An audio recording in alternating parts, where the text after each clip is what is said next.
Bueno, el diagnóstico por imágenes en la columna vertebral. Vamos a recordar los distintos sectores anatómicos de la columna vertebral, entre los que tenemos la columna cervical, dorsal, lumbar y sacrocoxígea.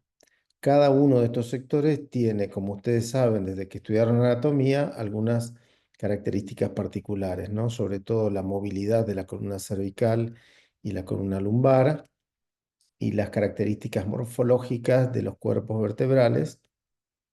Por ejemplo, en la región cervical, el paso de las arterias vertebrales por los procesos transversos, la columna dorsal que es encargada de articular lo que es la pared torácica con las costillas junto con el esternón, la región lumbar con gran movilidad, con vértebras también de tamaño más grande, soportan más peso, y la articulación lumbosacra, que es la que tiene mucha movilidad y que es muchas veces se sufre los alteraciones justamente por esta hipermovilidad, con alteraciones bastante específicas de este sector anatómico.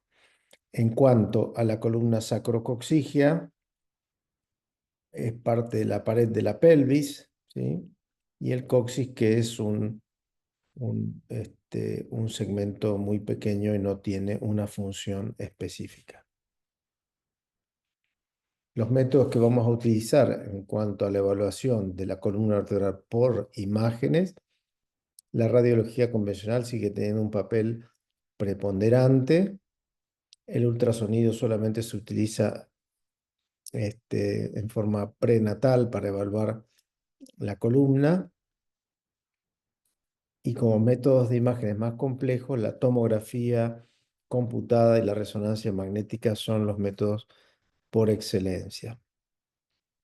En cuanto a la evaluación funcional a través de la medicina nuclear, ya sea con un examen bastante básico que es el centelograma óseo, que se utiliza, como lo decíamos el otro día, en la estadificación de algunos tumores, donde el radioisótopo lo que hace es revelar cuáles son los sectores del organismo que tienen metabolismo fosfocálcico aumentado. Y el PTC, que es la tecnología más moderna que hay, sobre todo en el campo de la oncología médica, en la cual se utiliza por un lado un método de imagen que es la tomografía y por otro lado el PET, que es la tomografía por emisión de positrones, que lo que hace es captar los focos calientes, entre comillas, con hipercaptación de la fluorodesoxiglucosa. Podemos estudiar la columna a través con filtros especiales, se puede evaluar toda la columna, desde la base del cráneo hasta el coxis, pudiendo ver los ejes de alineación de los cuerpos vertebrales. Sirve sobre todo para la evaluación de las escoliosis, ¿no?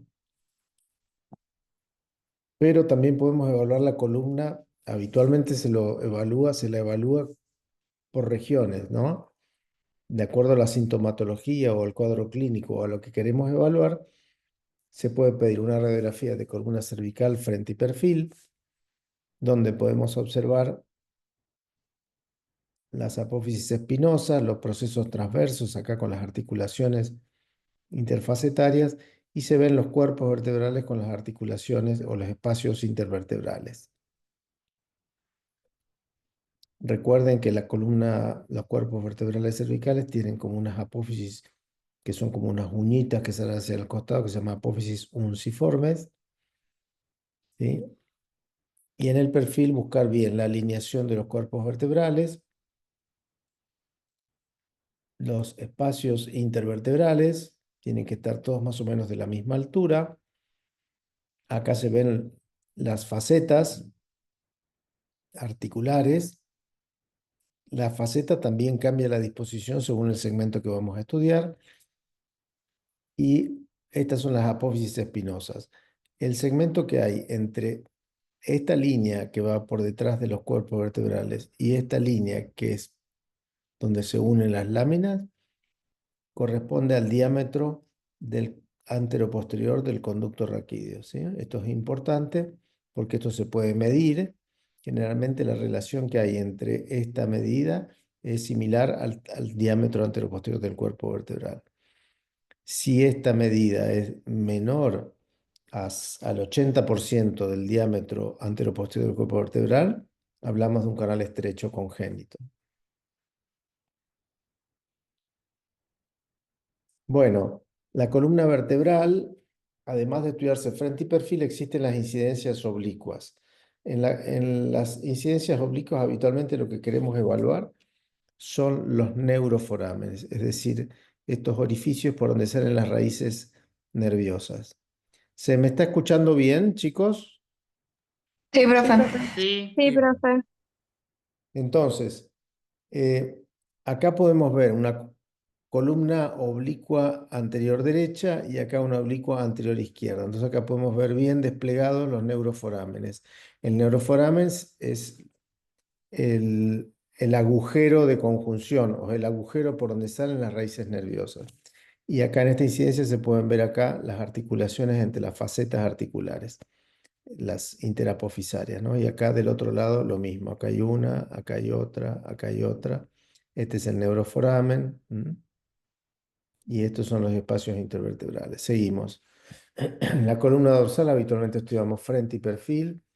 Acá se parece bastante a la radiografía de tórax de perfil que ya habíamos visto en varias oportunidades.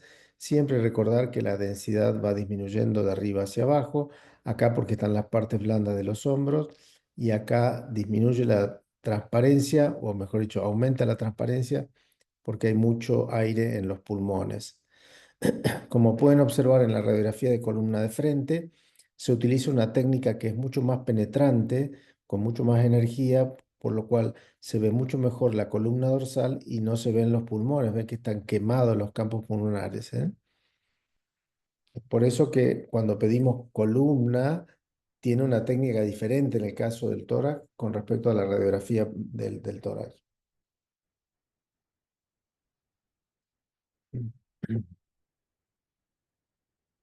Bueno, siempre hay que buscar que se vean bien los límites de los cuerpos vertebrales y los espacios intervertebrales, todos parecidos del mismo tamaño, y la altura de los cuerpos tiene que ser igual. Después vamos a ver que los cuerpos vertebrales se pueden acuñar. ¿M? Y acá hay que buscar siempre los dos pedículos, los ojitos de las vértebras. Estos ojitos son los pedículos, siempre tienen que estar. Cuando hay un ojito que desaparece, hay que prestar atención porque puede ser por una lesión tumoral. La columna lumbar habitualmente se pide todo junto, lumbosacra, ¿sí?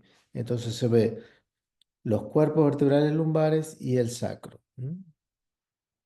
Se puede ver bien este ángulo, que es el ángulo del promontorio, y se pueden ver bien las columnas, los cuerpos de frente con los pedículos, acá se ven bien los redonditos, y se ven parte de las apófisis articulares, ¿sí? Acá, por ejemplo, acá, ahí, que tienen otra disposición que la columna cervical, ¿no? Estas son más verticales. También recordar que hay que mirar en los espacios intervertebrales que tienen que tener más o menos la misma altura. En las radiografías de columna lumbar de oblicua, se puede ver proyectada esta imagen que parece la de un perrito. Esto es importante porque en el caso de este perrito, en la cabeza tiene el ojito, ¿m? Que corresponde al pedículo, la orejita corresponde a la faceta articular, lo mismo podemos ver acá, la cabeza del perrito. Vamos a ver si lo podemos mostrar en un puntero láser. Sí, acá está. Acá se ve el ojito del perrito, la cabeza, la orejita. Esta es la faceta articular, ¿sí? Acá se ve el cuello. y después vemos las patitas de adelante, ¿sí? Que es la faceta articular, y la patita de atrás, que es parte de la apófisis espinosa. ¿Mm? Bueno, ¿para qué importa este perrito? Este perrito importa porque cuando el perrito tiene collar, es porque se le hace una línea acá, es porque se rompe la pars interarticulares. Esto se llama pars interarticulares, porque acá tenemos una faceta arriba, otra faceta abajo, y esta es la parte interarticular. Cuando se rompe esto, se produce lo que se denomina espondilolisis. Espondilolisis. Ahora vamos a ver algunos casos. Bueno, tomografía computada. La tomografía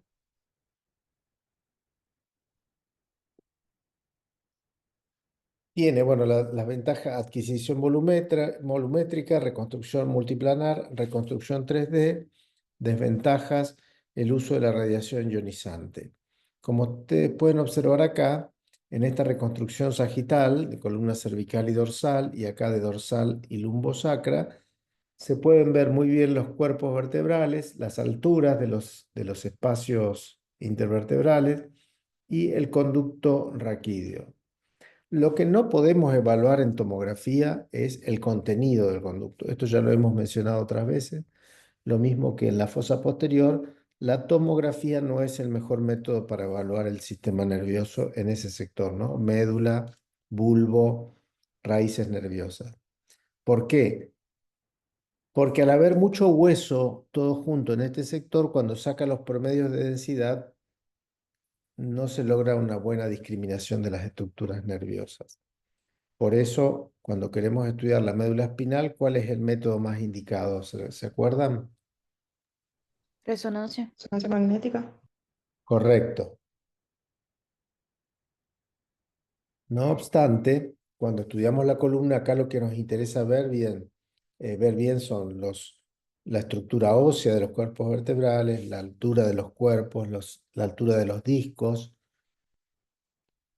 si hay fracturas, o si hay alguna degeneración este, de las articulaciones o de los platillos vertebrales, que eso se va a ver muy bien en tomografía. También se puede ver bien el disco intervertebral.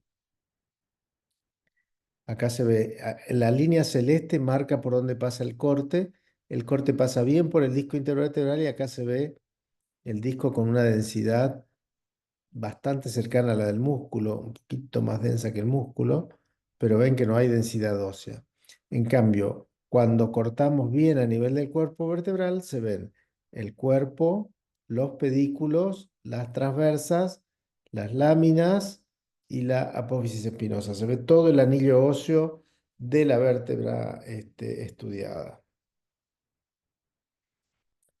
Bueno, en algunos casos, ya podemos ver que esta columna, comparado con lo que vimos antes, tiene algunas imágenes anormales. En primer lugar, la curvatura de la columna cervical acá no está respetada, debería ser una lordosis fisiológica, acá está rectificada. Los espacios intervertebrales están disminuidos de altura. Ya se visualiza un poco acá como una excrescencia ósea, que son osteofitos marginales. ¿Mm? Acá se ve una irregularidad de las apófisis unciformes.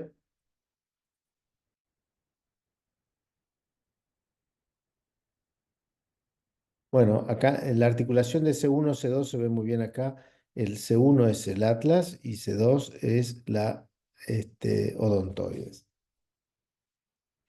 Y acá en este corte axial podemos ver los procesos transversos con el agujerito donde pasa la arteria vertebral. La resonancia. La resonancia magnética, bueno, las bondades ya sabemos: tiene mejor definición en cuanto a la resolución de contraste, sirve para evaluar mejor el sistema nervioso central, no utiliza radiación ionizante. Las desventajas son el mayor costo, lleva cierto tiempo, necesitamos de la colaboración de los pacientes, ya que tienen que estar quietos, ¿sí? Eh, Si hay elementos metálicos, la imagen puede salir con muchos artefactos, bastante mala, y no se puede usar en determinados pacientes que tienen marcapasos. Por regla general, los pacientes con marcapasos no tienen el acceso a la sala de resonador. Aunque hoy en día hay marcapasos modernos que permiten ser evaluados.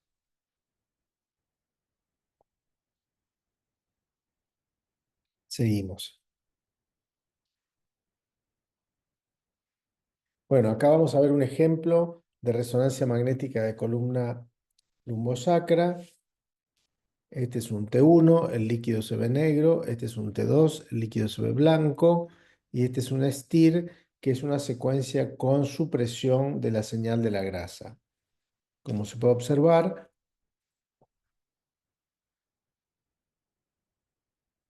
esta tonalidad gris clara es porque tiene grasa la médula ósea. Y acá hay algunos depósitos más prominentes de grasa. En el T2 la grasa también sigue siendo relativamente hiperintensa, cambia fundamentalmente el líquido que es hipo-hiper, pero en la secuencia de STIR la señal de la grasa se suprime, queda toda negra, ausencia de señal, por lo tanto todos los sectores que acá se veían más o menos brillantes se oscurecen en esta secuencia. ¿Mm? Lo cual habla de que hay este, un leve reemplazo graso, pero no tan prominente, ¿no es cierto? Y no hay, al suprimirse todo y ver todo oscuro, nos permite ver si hay una lesión, va a quedar como un puntito de mayor señal. Lo otro que hay que ver son los discos intervertebrales. Acá se ven todos más o menos de una altura parecida, ¿sí? Este es L5, S1, L4, L5, L3, L4, L2, L3, L1, L2. Y como pueden observar, los espacios discales están más o menos de altura, pero vean que este disco se ve más oscuro que este, ¿sí? Esto es porque este disco tiene menos agua, menos líquido, está deshidratado. Entonces, cuando los discos se ven negros en las secuencias con T2, como por ejemplo acá, se ve más oscuro, habla de que este disco está envejeciendo, ¿eh? Se va deshidratando, se va envejeciendo.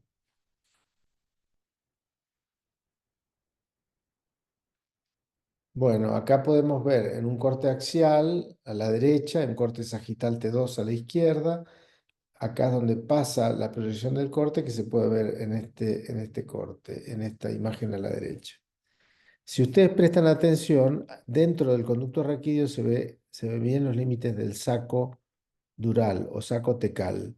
Ese saco se ve blanco, que es por el líquido cefalorraquídeo. Y se ven todos unos puntitos, ¿los ven acá? Acá hay otro, acá hay otro, acá hay otro. ¿Se ven los puntitos? Sí, profe. Bueno, esos puntitos, ¿a qué pueden corresponder? ¿Qué les parece? La cola de caballo. La cola de caballo. ¿Qué es la cola de caballo? Son las raíces nerviosas que se encuentran al final de la médula espinal. Es la Correcto. terminación de la médula espinal. Es la prolongación de las raíces nerviosas que llegan hasta cierto nivel y después se siguen su recorrido hasta salir por el neuroforamen que le corresponde. Y la médula espinal termina antes. ¿Recuerdan a qué nivel termina la médula espinal? A L2 y a partir de L2 se prolonga la cola de caballo. Exactamente, sí, el borde inferior del E1, entre el E1 y el E2. Ahí llega la parte más chiquitita de la médula que se llama cono medular. Acá no se llega a ver. 5, 4, 3, 2, 1 estaría más o menos por acá, se sale del cuadrito. Bueno, dos términos que tenemos que incorporar. Uno es el término de espondilosis y otro es el de espondiloartrosis. El espondilosis es el que compromete la irregularidad de los platillos vertebrales. Cuando ven picos de loro, osteofitos marginales que comprometen las carillas, los, los platillos vertebrales, ¿sí? Los platillos de los cuerpos vertebrales, se llama espondilosis. Cuando la articulación que se afecta es la interapofisaria o interfacetaria entre los cuerpos vertebrales, denominamos espondiloartrosis. Profe, ¿Sí? entonces, si yo tengo que hacer, ponerle un pedido de resonancia, le pido, por ejemplo, solamente de columna cervical y dorsal, no le pido lumbar, como que sería En redundante. general, va a depender de qué es lo que vos querés estudiar. Vamos a suponer que el paciente tiene cervicalgia o cervicobraquialgia, una afectación acá del cuello que se puede irradiar al hombro. Se hacen los estudios, entonces vos le pedís primero una radiografía cervical frente y perfil. ¿Y qué podés ver? Podés ver que todo esté normal, podés ver que generalmente lo que se rectifica ya se pierde la curvatura, queda rígida la columna. ¿Por qué se pierde la curvatura? En general se pierde porque tiene contractura muscular y la contractura hace que quede rígido, ¿sí? Entonces, vos ves eso y decís, bueno, yo acá, la verdad el paciente está con una braquialgia, tiene un dolor irradiado en el antebrazo, que yo creo que eso es del nervio radial. Entonces le decís, bueno, vamos a hacer un estudio más minucioso y entonces le pedís una resonancia magnética, ¿sí? Ahora, si vos tenés dudas que el paciente tenga algún problema óseo, ¿sí? O algún traumatismo y pensás descartar una fractura, el método que corresponde ahí sería una tomografía computada. Ahora, si el dolor en vez de estar en la zona cervical está en la zona de la cintura, o sea, lumbar, la columna que vas a pedir va a ser la columna lumbar o lumbosacra. ¿Se entiende? Sí, sí, entiendo. Yo pregunté porque un especialista en neuro me preguntó una vez por qué no se pide resonancia de o sea, no se pide resonancia lumbar y yo me quedé, ¿por qué no se pediría? Y me dijo que era porque terminaba en el I2, pero no, no entiendo, sería solamente en casos de evaluar lo que sería la médula en sí. Correcto, Ah, ok. correcto. Si vos tenés en el caso de neurología, el paciente tiene un síndrome de compresión medular, entonces vos evaluás, de acuerdo al nivel de sensibilidad y de motricidad, evaluás el nivel y sabes que corresponde al nivel, vamos a suponer, dorsal 5, ¿no? Dorsal 4, alto. Entonces ahí lo que haces es pedir una resonancia de columna dorsal. O sea, no hace, para evaluar la médula no puedes pedir con una lumbar, eso está claro, ¿sí? Ok, ok. ¿Se entendió?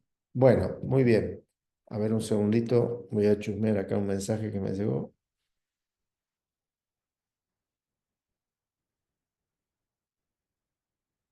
A ver, un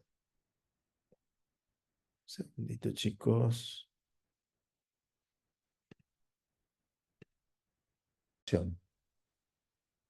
Bueno, entonces decíamos que en esta diapositiva podemos ver la estructura del disco intervertebral. El disco intervertebral tiene una parte central que se llama núcleo pulposo y una parte periférica que tiene este sentido, así circular, que son fibras, por eso se llama anillo fibroso. La parte blanca habitualmente es la zona del núcleo pulposo, que es como si fuese una gelatina que se ve más blanca. Acá incluso en el T2 se ve la cola de caballo, se ve el líquido del saco tecal o saco dural, y acá se ve el anillo fibroso y la parte central del disco, ¿no? Acá a ambos lados se ve el núcleo, el músculo psoas bien voluminoso, acá los músculos paraespinales, ¿m? Y acá se ve parte de la articulación interapofisaria.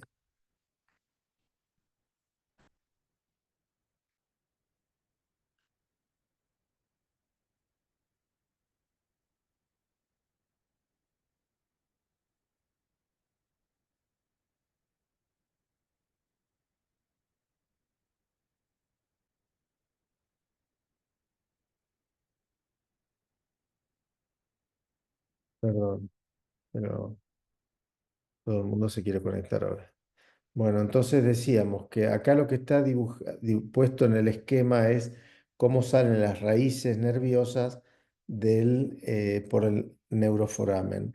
Recuerden ustedes que las raíces tienen un componente sensitivo y un componente sensitivo y un componente motor, ¿sí? Acá se unen, acá hay un ganglio, que es el ganglio raquídeo, ¿m? Y todo esto sale por este agujerito que vimos hoy, ¿no? Acá está el agujerito, lo blanco es grasa, y eso negrito que sale ahí es parte de la raíz. Entonces, imagínense ustedes que si este disco, que es como un anillo fibroso, y acá hay una gelatina, esto se desplaza, si este disco se desplaza, va a comprimir la raíz. Si comprime la raíz, de acuerdo al segmento, al nivel de la raíz, va a ser el nervio que va a estar afectado, ¿sí? Ustedes recuerden, ahí es bueno saber que, por ejemplo, el plexo lumbar es L2, L3, L4 y el plexo lumbosacro es L4, L5, S1, ¿sí? Entonces, de acuerdo al nivel de la raíz que se dañe, que se lesione, que se inflame, va a ser la sintomatología que voy a tener. Me está llamando Analía Fernández. Fíjate qué es lo que quieres. ¿Ah? Gracias. Sí. Gracias. Entonces, acá es lo que vamos a ver algunos conceptos de lo que es la patología discal. Lo primero que se puede romper es el anillo fibroso. Entonces hablamos de desgarro del anillo fibroso. El disco se puede abombar, puede exceder los límites del cuerpo vertebral. Yo siempre hago la analogía con el dulce de leche del alfajor. Si usted tiene las dos tapitas del alfajor y el dulce de leche, si aprietan la tapita del cuerpo vertebral, aprietan las dos tapitas, el dulce de leche sale hacia los costados, ¿sí? Entonces, este, ¿qué va a pasar? Va a pasar que ese disco va a apretar la raíz y eso va a producir la lesión o la irritación. La herniación es cuando sale todo el material discal, ¿sí? Sale la extrusión, sale todo el material discal hacia afuera. Ahora vamos a ver ejemplos. Bueno, volvemos enseguida sobre el tema de discos. Acá quiero que vean, comparen estas dos, la de la izquierda y la derecha.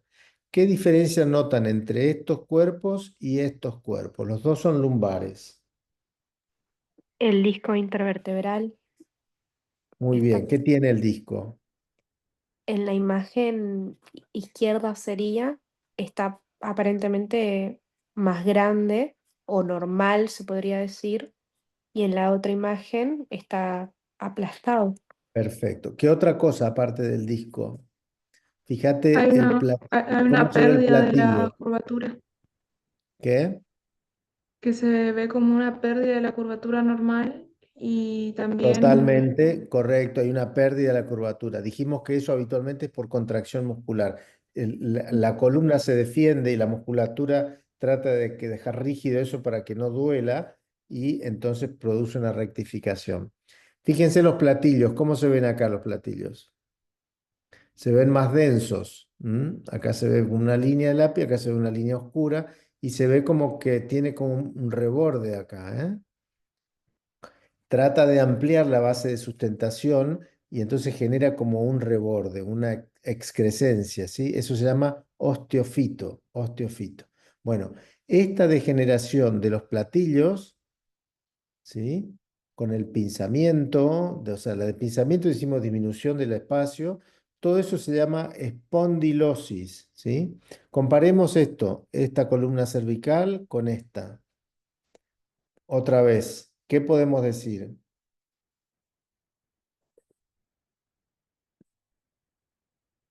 y lo mismo de la de arriba, profe, se ve que es como que se forman los osteofitos, eso, en los bordes anteriores de las vértebras.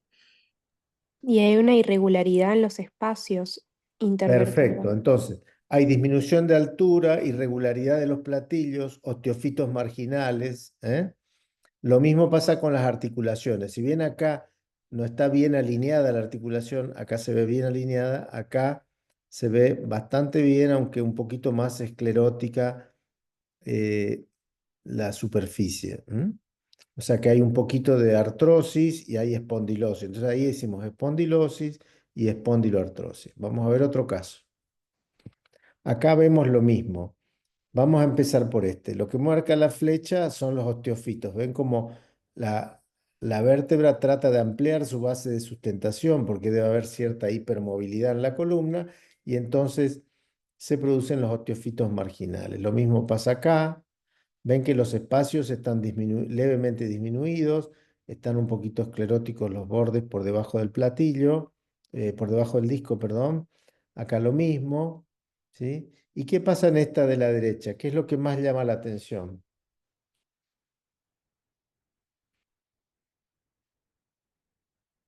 ¿Dónde está la flecha? ¿Qué es lo que está marcando la flecha?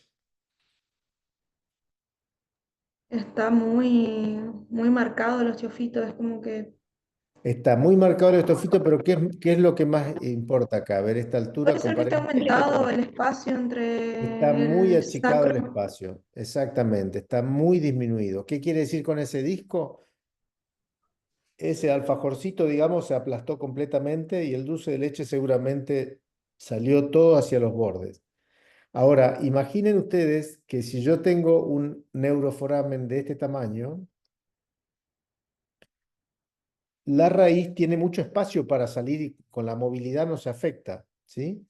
Acá lo mismo. Acá y vean que este espacio es un poco más grande. Este ya es por lo menos un 70% más, un 30% más chico, ¿ven? Y acá un 50% más chico. Entonces, como pueden observar acá, al disminuir de altura el espacio, al ver haber un poco de artrosis acá y estar disminuido el neuroforamen, vamos seguramente a tener alguna irritación de la raíz nerviosa. Entonces, estos pacientes son los que tienen, mínimamente tienen lumbalgia, que es el dolor de la zona lumbar, o lumbociatalgia. ¿Por qué? Porque las raíces L4, L5, S1 son las que van a formar el nervio ciático mayor, ¿sí? Entonces, el dolor, la irritación de la sensibilidad se va a irradiar hacia la zona inervada, hacia la cara posterior del muslo y de la pierna. Por eso se llama ciatalgia. ¿Y cuál es la causa? En este caso, parte de la causa está dada por este pinzamiento, esta artrosis y esta reducción de tamaño del neuroforamen. ¿Entienden ahora más o menos cómo se evalúa cada nivel? Sí, Vale. Acá vamos a ver un par de ejemplos de columna cervical. ¿Sí? Acá está un poco rectificada, los espacios están más o menos conservados, las articulaciones están bien. Miren cómo se ve el C1, que es el atlas, ¿eh? El arco anterior del atlas, y acá se ve la apófisis odontoides, cómo se articula con el arco anterior del atlas. Acá lo mismo, pero se puede ver que este espacio está bien, este espacio está bien, este está disminuido, acá hay osteofitos marginales. Acá hay un poquito de artrosis. ¿Qué pasa con la columna dorsal acá?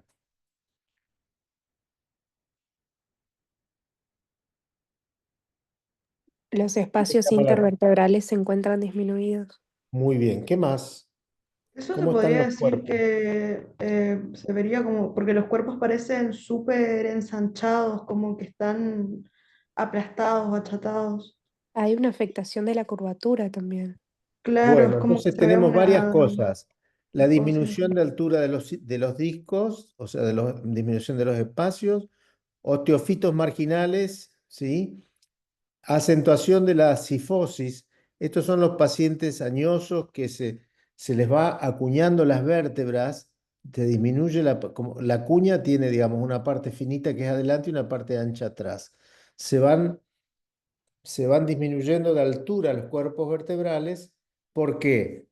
Porque en general son pacientes que tienen osteoporosis, ¿sí? Entonces, eso hace que haya microfracturas y las vértebras se van aplastando. Los discos también se van deshidratando y aplastando. Y eso hace que la curvatura se exagere, digamos, con una acentuación de la cifosis. Son los pacientes que son más añosos, viejitos, que suelen ser medio jorobados. Eso sumado a que crónicamente no hay un desarrollo de la musculatura de los espinales, no hay ejercicios posturales. Y bueno, entonces es como un círculo vicioso hasta que finalmente por ahí el paciente se cae o tiene algún traumatismo y se termina de fracturar las vértebras y se acuña aún más. Bueno, esos son ejemplos. Acá vemos lo que les quería mostrar hoy respecto del disco, ¿sí? Si me esperan un segundito, chicos, ya sigo. Tengo que contestar un mensaje acá. Hola.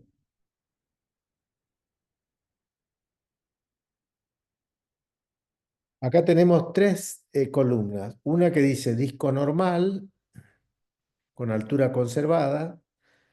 Normal entre comillas, porque acá ven que el núcleo pulposo debería verse bien blanco y se ve ya un poquito gris. Pero la altura no está alterada. El diámetro anterior-posterior está conservado. Acá se ve muy bien la cola de caballo. 5, 4, 3, 2, 1. ¿Sí? Acá se ve el cono medular. Hasta acá llega la médula, entre el E1 y el E2. Acá se ve el cono. En esta vértebra, lo que se ve, en esta columna del medio, se ve el desgarro anular. El desgarro anular es ese puntito blanco que se ve acá. Cuando hay desgarro de las fibras del anillo fibroso, se concentra el agua en esa zona. Y este estudio es sensible a la concentración de moléculas de agua en lugares anómalos. Entonces acá se ve este puntito blanco, es un desgarro del anillo fibroso. Y acá se ve como ya el material discal está saliendo hacia afuera. Lo que decíamos hoy del dulce de leche del alfajor, ¿sí? Va saliendo hacia afuera. Entonces va produciendo una herniación del material. Observen este caso.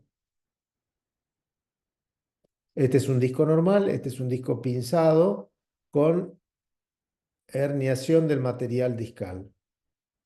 Acá ven cómo sale hacia afuera el material discal, comprime esta raíz nerviosa, más la izquierda que la derecha, por lo tanto este paciente probablemente tenga una hernia y una ciatalgia del lado izquierdo. Acá lo mismo.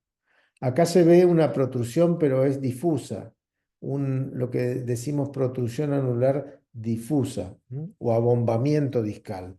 Acá hay una hernia franca y acá hay un abombamiento discal. Profe, una consulta. Sí. ¿Hablar de pinzamiento y hernia discal es lo mismo o varían No, en... pinzamiento es un término que usamos que no es muy académico, pero ¿qué es pinzamiento? Pinzamiento significa disminución de altura, ¿sí? Ah, bien, O sea bien, que bien. acá, por ejemplo, en este espacio que estoy mostrando acá, está más disminuido que este. Entonces, habitualmente decimos hay un pinzamiento. En realidad, lo correcto es decir, hay una disminución de altura del espacio L5S1, ¿sí? Bien, perfecto. Se usa como sinónimos. En cambio, hernia, yo acá, por ejemplo, en la radiografía no puedo hablar de hernia porque no veo el disco, solo veo el espacio, ¿sí? Lo puedo ver en, por ejemplo, en resonancia o en algunos cortes de tomografía, ¿sí? Bueno, acá, ¿qué está pasando en esta columna? Bueno, esta columna está sacada, a ver si hay otra más, no. Está sacada en flexión, pero bueno, acá lo que me interesa es que este platillo está hundido, ¿sí? Este platillo está hundido, acá está acuñada la vértebra, acá también. Hay alteraciones en la morfología de los cuerpos vertebrales, con un poco, acá hay pinzamiento, o sea, disminución de altura, osteofitos marginales, acá hay un hundimiento del platillo del E4, etcétera.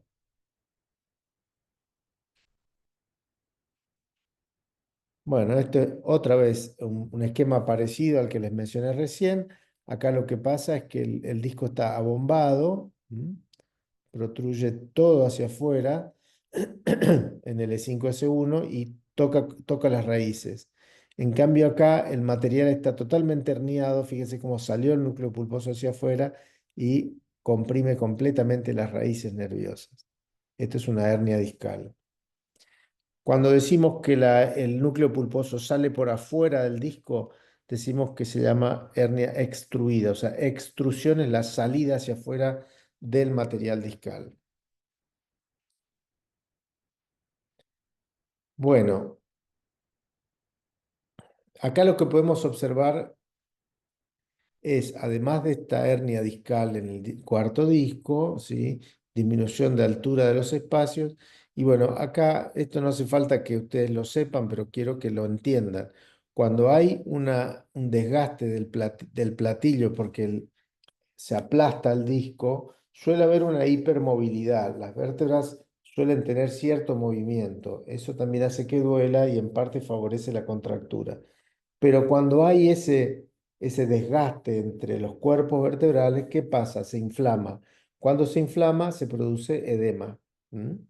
Si ese edema se extiende en el tiempo, en un momento dado va a haber una alteración de la médula ósea y se va a depositar grasa por debajo del platillo, que es lo que se ve, que es lo que se ve acá, ¿sí? Esta línea blanca.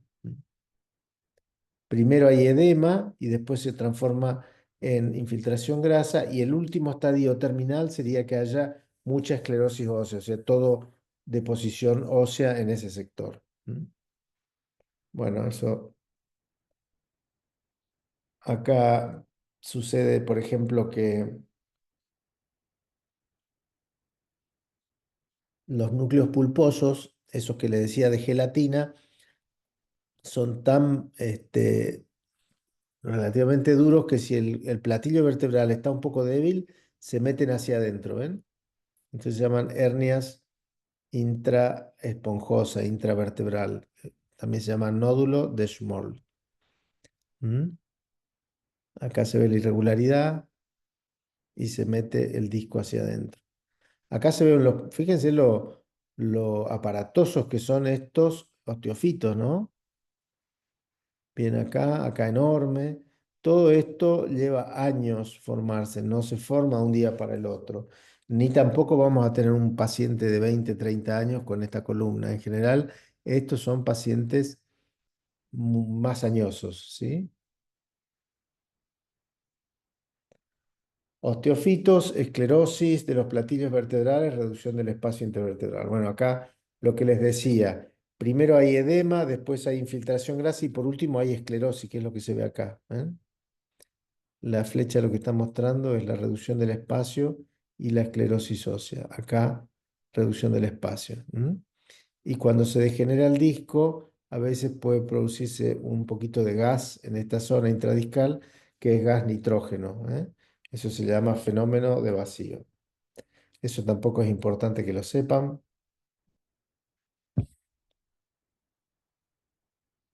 Cuando hablamos de artrosis interfacetaria o interapofisaria, los signos que denotan artrosis son esclerosis ósea subcondral, que es lo que veíamos cuando se ve blanco en una articulación, se ve blanco debajo de la carilla.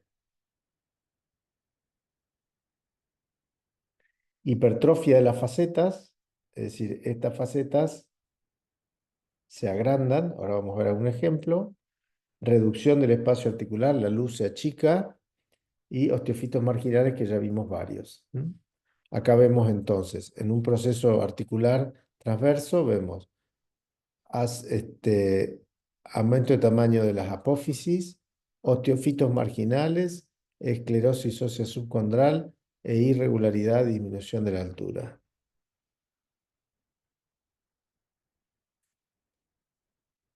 Complicaciones, inestabilidad segmentaria, ya lo hemos mencionado, cuando hay hipermovilidad entre los segmentos vertebrales. Espondilolistesis. Espondilolistesis es otro concepto. Espondilolistesis significa que cuando hay cierta inestabilidad en los segmentos de la columna vertebral, puede haber este desplazamiento. Me voy a poner así para que me vean, ¿sí? Un desplazamiento estos son dos cuerpos, se desplaza un cuerpo por encima del otro hacia adelante. Eso se llama espondilolistesis. Espondilolistesis. La escoliosis es cuando hay una alteración de la curvatura en el plano coronal. Hace una curvatura, una panza hacia la derecha o una panza hacia la izquierda. Eso se llama escoliosis. Y la estenosis del canal medular la mencionamos así muy por arribita en la columna cervical, que es cuando todo el estuche por donde pasa el sistema nervioso está estrechado, ¿sí? Entonces, ¿qué pasa? Cuando está estrechado, cualquier cosita que pase en ese canal va a producir una alteración neurológica, ya sea una neuralgia, una compresión medular, etcétera. Eso se llama estenosis del canal medular o canal estrecho. Hay varios tipos de canal estrecho, no vamos a entrar ahora en eso. Seguimos. Bueno, acá muy bien se puede observar que cuando yo hago con el paciente, a ver si se ve mi camarita acá, el paciente está en esta posición, está de pie, ¿sí? Para sacarse la placa de perfil y ponemos en flexión. El paciente hace este movimiento y saco la placa, ¿sí? Y después hago en extensión. El paciente hace este movimiento y saco la placa. Esas radiografías se llaman radiografías dinámicas. Son muy útiles para ver cómo se comporta dinámicamente la columna. Y acá podemos observar, en la foto de la izquierda, la flecha lo que está marcando es cómo se desplaza esta vértebra L4 por encima del L5. ¿Lo ven acá? ¿Este escalón lo ven? Sí. Bueno, eso, ven, el mismo paciente en hiperextensión, acá más o menos se conserva la alineación, pero cuando el paciente va hacia adelante, esta vértebra se desplaza por encima de la que está por debajo. Eso se llama espondilolistesis.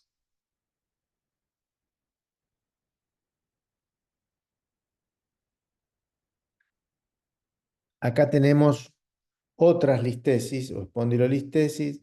En este caso sería L5, L4, L3. L3 sobre L4, L5 sobre S1. Acá L4 sobre L5. Acá hay, ya a esta altura ustedes pueden reconocer que hay disminución de altura del espacio, osteofitos, esclerosis subcondral, hay fenómeno de vacío, hay esa línea ahí. Después acá tenemos osteofitos, osteofitos, osteofitos, osteofitos, reducción del espacio, artrosis facetaria, irregularidad acá con esclerosis ósea, acá hay esclerosis ósea. Acá hay una disminución del neuroforamen y también hay una espondilolistesis de L4 sobre L5. Bueno, a veces los osteofitos tienen formas caprichosas, como en este caso, que se forman más hacia la derecha. ¿Por qué? Porque probablemente el paciente tenga una tendencia a la escoliosis, como en este caso, ¿sí? A esta curvatura a convexidad derecha. Y entonces toda esta parte es como que las superficies de ese lado se tocan más y producen osteofitos. Otras lesiones. Bueno, acá tenemos un término nuevo, espondilodicitis. Espondilodicitis es cuando hay una infección de la vértebra y del espacio discal. Si repasamos, dijimos, espondilosis son osteofitos marginales, espondiloartrosis, degeneración de las facetas articulares, espondilolistesis, cuando se desplaza hacia adelante el cuerpo uno sobre el otro. Espondilodicitis, cuando hay una infección del disco intervertebral y de la vértebra. Bueno, muy bien, acá se ve una espondilolistesis de L4 sobre L5, pero a su vez en la resonancia se ve mucho edema, ¿sí? Un disco muy hiperintenso y hay un componente de engrosamiento de todos los tejidos blandos. Si a eso le tenemos que sumar dolor, fiebre, leucocitosis y eventualmente puede haber bacteriemia. Entonces, ahí estamos en presencia de una infección de la columna vertebral. Eso se llama espondilodicitis. La espondilodicitis, ya no me acuerdo si hablamos de esto en tórax, pero la espondilodicitis puede ser normalmente a gérmenes comunes, como por ejemplo el Staphylococcus aureus, que la puerta de entrada puede ser una endocarditis, puede ser algo cutáneo, mejor dicho, en la fuente de origen puede ser una endocarditis. Generalmente las endocarditis son en pacientes que tienen una enfermedad valvular y cualquier herida de la piel puede ser la puerta de entrada. ¿Mm? Pacientes diabéticos, obesos, con corticoterapia, etcétera. Todos factores que predisponen a la posible infección. Bueno, acá tenemos el signo de la vértebra tuerta. Profe, Ah, vamos, ¿eh? una consulta con lo de espondilodicitis. ¿Podría ser por una infección renal? Por una, o sea, por una diseminación anatómica, digamos, de las bacterias. No es lo más común. Yo pregunto porque a mi Ge- papá le pasó, General, ¿por qué?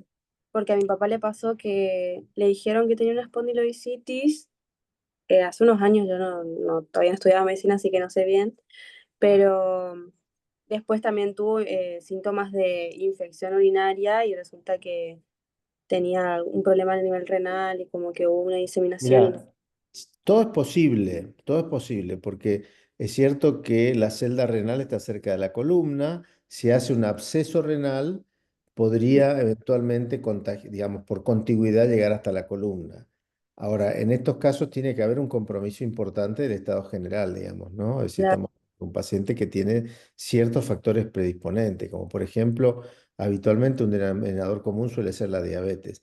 Siempre que hay un problema infeccioso y hay un paciente diabético, siempre tiene alguna infección más jorobada que el resto. Además, generalmente, como yo mencioné el otro día en la diseminación del cáncer de próstata, que les mencioné la columna hiperdensa, esos plexos venosos perivertebrales son un caldo de cultivo, entre comillas, ¿no? Es decir, la sangre tan lenta, si generalmente es por vía hematógena, el germen seguramente va tan lento a la sangre en esa zona que tiene amplias chances de quedar en algún lugar y reproducirse, ¿no? Pero Mm, por continuidad totalmente, podría ser, sí, podría ser.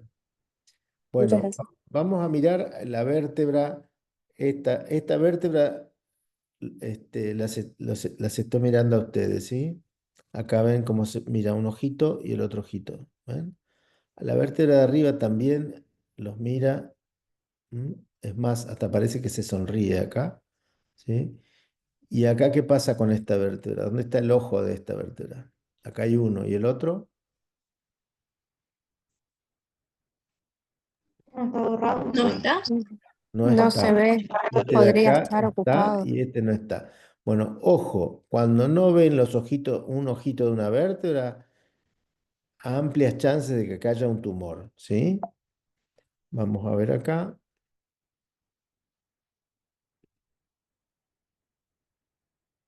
A la pucha, ¿y esto? Acá se ve el tumor, ¿ven? Una lesión osteolítica que está volando un pedazo del cuerpo vertebral.